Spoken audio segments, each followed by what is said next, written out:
I'm Cynthia Rowland, and this is episode 130 of EO Radio Show. This is our 22nd in a series of quick tip episodes focusing on the details of state registration of nonprofit corporations. In previous episodes, we talked about filing in Delaware and California, which are the most frequently used by our clients, most of whom have a connection with California, and a number of other states. Previous episodes have covered 40 states and the District of Columbia. With the help of Joe Hilliard, today we look at the basic state filing requirements for nonprofit corporations operating in Alabama and Arkansas. After today's episode, the only remaining states are Georgia, Idaho, Iowa, Kansas, Mississippi, Missouri, Montana, and Nebraska. You can find all the prior episodes on our website or at the Farella YouTube channel, where there is a playlist just for state filing requirements.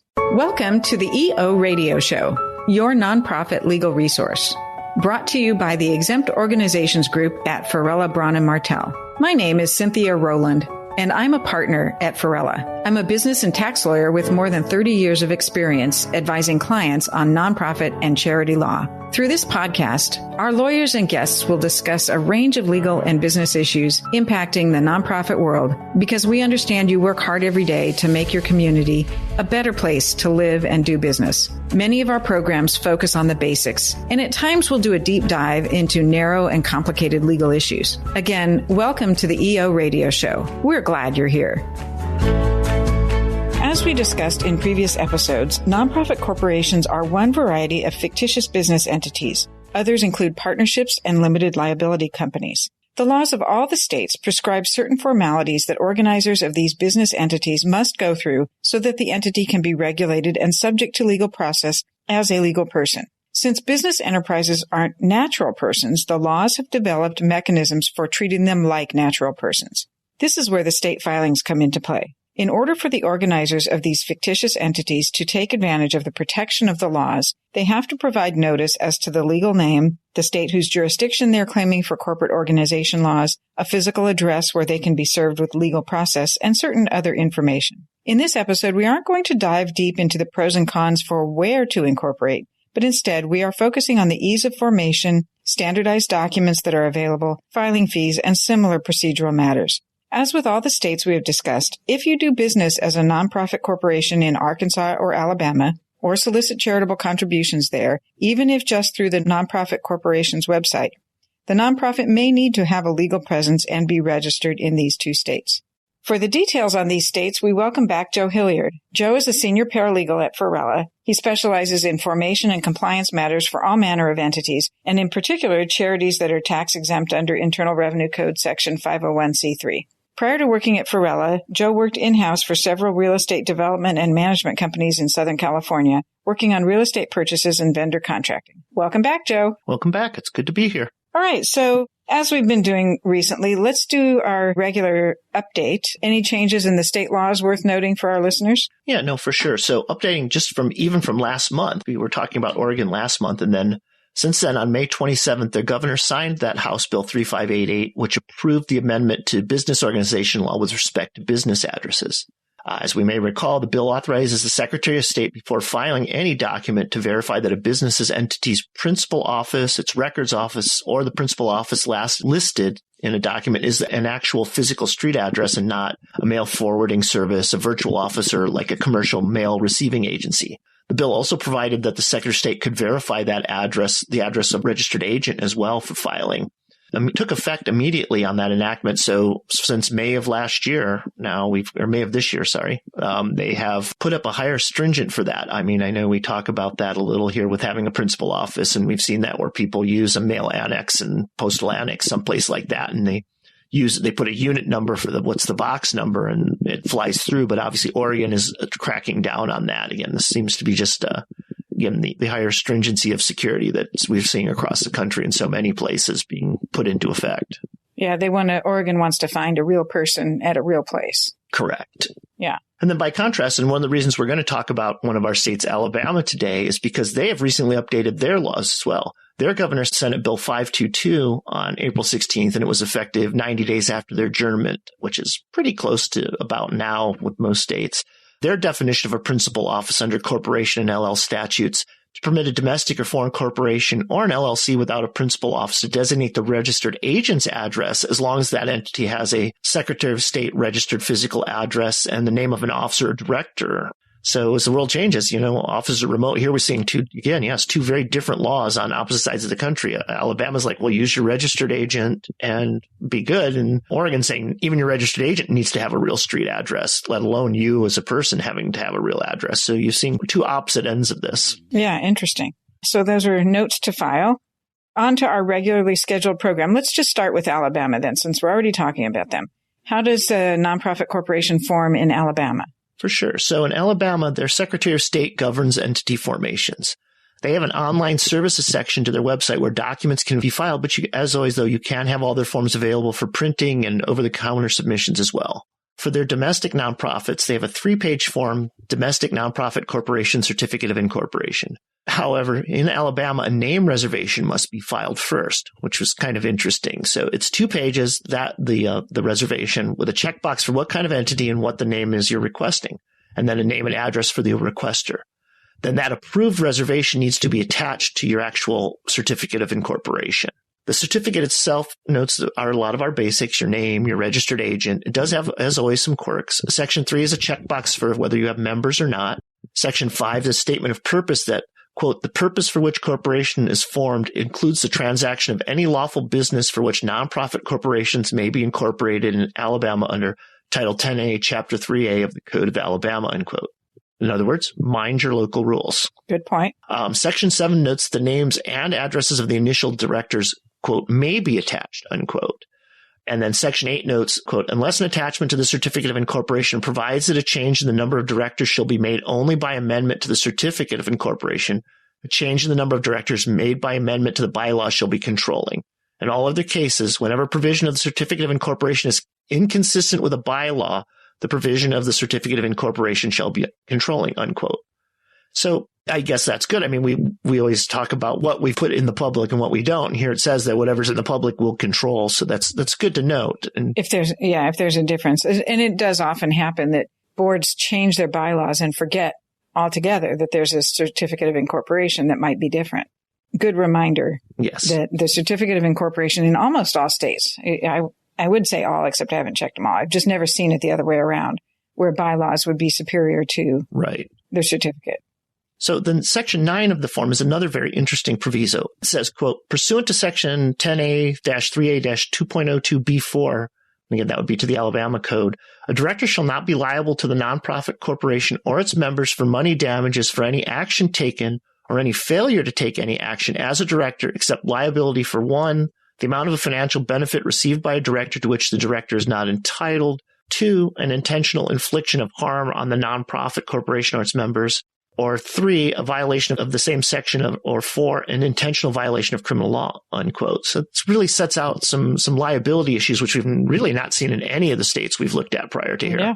Yeah, that is new. After that, Section 9, there's a checkbox to add other provisions. It explicitly notes here, this is where you would add your 501c3 dissolution language. So that's always good to note. And lastly, it needs to be signed by a minimum of 1 incorporator, and that incorporator must include their street address with it. Interesting. Okay, well, so that's some quirks and features. Yeah. How about our foreign registrations in Alabama? So for the foreign registrations too, same caveat applies. You have to have that foreign name reservation filed and attached to your formation when you do so.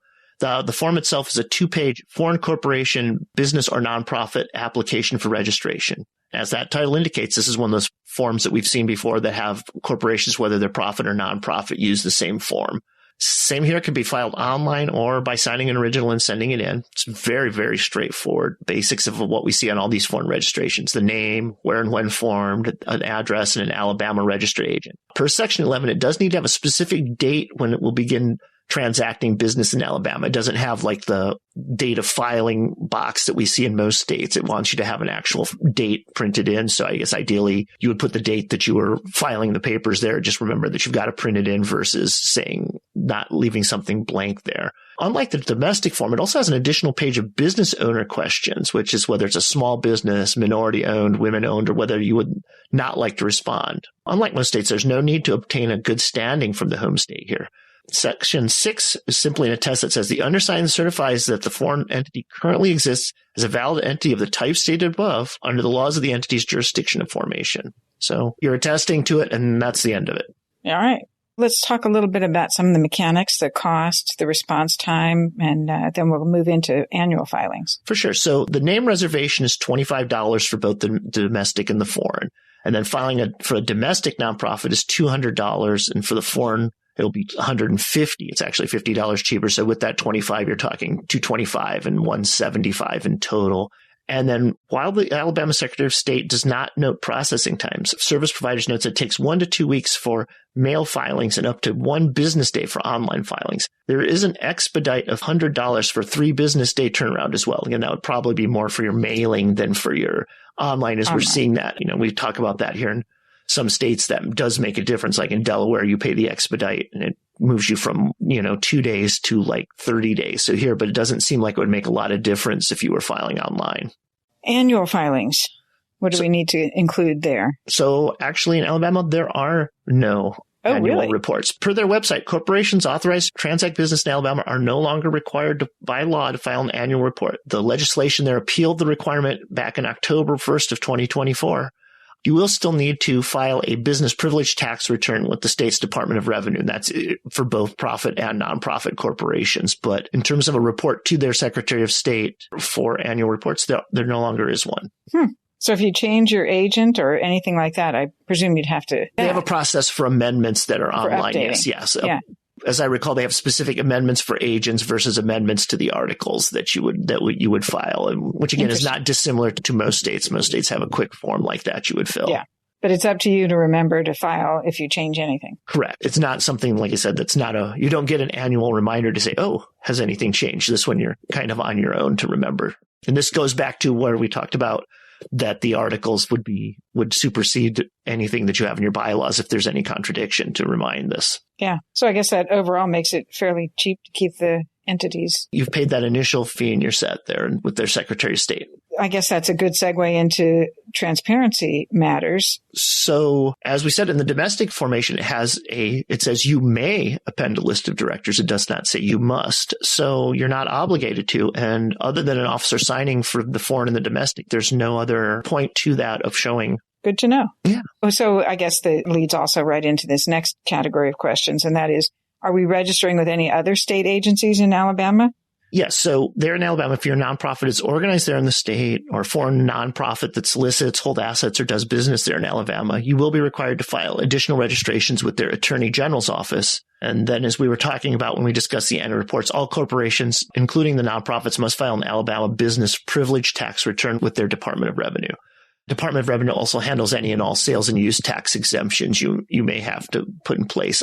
With that, the Alabama Association of Nonprofits has a really good fact on forming on Alabama and following up with the privilege tax and the stuff. I've got the link to both that and to all these Alabama agencies and a lot of the specific forms as well that you'll see in our show notes. Okay. That's great. So if the Alabama Association of Nonprofits, you said that's the entity, has some good resources. Yeah, so that's correct. Good to know. Yeah, and it was. I went through it and, as we often do with these, I double checked. Their links are definitely hooked up with the current links to the website. So it's not an out of date one as we see with some of these local associations. So I felt that it was a good resource to look into if you needed to. All right, great. So that wraps up Alabama.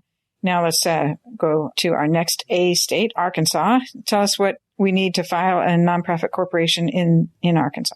For sure. So here in Arkansas, too, we have the Secretary of State that is going to govern the formations.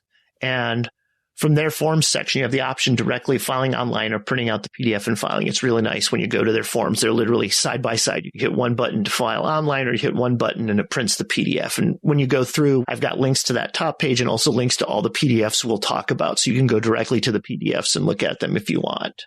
All right. Well, that's customer friendly, isn't it? For the domestics, they have a 2-page articles of incorporation domestic nonprofit. And again, we're talking very basic. Page 1 are the articles. Section 2 is a checkbox, whether they're public benefit, mutual benefit, or religious. Section 3 is a checkbox, yes or no, for members. Section 4 is a fill-in to note how assets will be distributed upon dissolution. Again, this is our 501c3 section, and it's basically spelled right out there. The form also notes you may use additional pages and add them either way, either to the online or when you print it out and send it over. It also notes that you may add additional pages for the names and addresses of the initial directors, the power of the corporation, the purpose for which the corporation is organized, or any other provisions as deemed necessary. So again, we're talking about very easy to add whatever you need to it. And then page 2 is simply a contact information sheet for the annual report. So you've got one page that's your articles, and the next page is just a contact form, but it's all, unlike some of these where it's a separate cover page, you don't really worry about it. Here it's actually is part of the articles of incorporation, which is a little different than we see. So the foreign nonprofit that's doing business in Arkansas, we have a filing there. It looks pretty basic also. Yeah, it's pretty basic too. So they have an application for a foreign nonprofit corporation seeking to do business in Arkansas. Like I said, the title's about as long as the form. It's the same thing. It's a 2-page form. Basics that we want from a foreign: the name, their state and date of formation, their principal office, a registered agent there in Arkansas. Section 7 here, though, does ask for name and address of the current director. It's not an option here. It is something you have to put in. Section 8 is a checkbox for members, no members. Section 9 is that same checkbox we saw in the domestic of whether they're public benefit, mutual benefit, or religious. And then page 2 is that same request for contact information for the annual report. And here you will need to have a good standing dated within 30 days of the registration from the home state. So, and again, you can opt to file online or print mail. 30 days is a little shorter on a good standing. Like here in California, it's a 90-day window. It's 3 months to have one. So, but again, best practices is when you file in one state, we always tell you best practices. If you think you're going to do it, get your good standing the same time you register. Like states will do that basically as part of the process when you register. All right. So the timing for filings, how long does it take them to get back to you when you create your new entity or register your foreign? As of the end of June, the Arkansas Business FAQ on their Secretary of State website notes that due to heavy volume, the anticipating filing times are mailed in documents 7 to 10 business days, 3 to 7 business days for dropped off documents, and also 3 to 7 business days for online filings. And they did not have an expedite option. So basically, even online, 3 to 7 business days. So if today's the last day of June, you'd have it after the holiday, that week after the holiday, after July 4th. All right. Costs look pretty reasonable. So there in Arkansas, the domestic is $50, and then it's $300 for the foreign.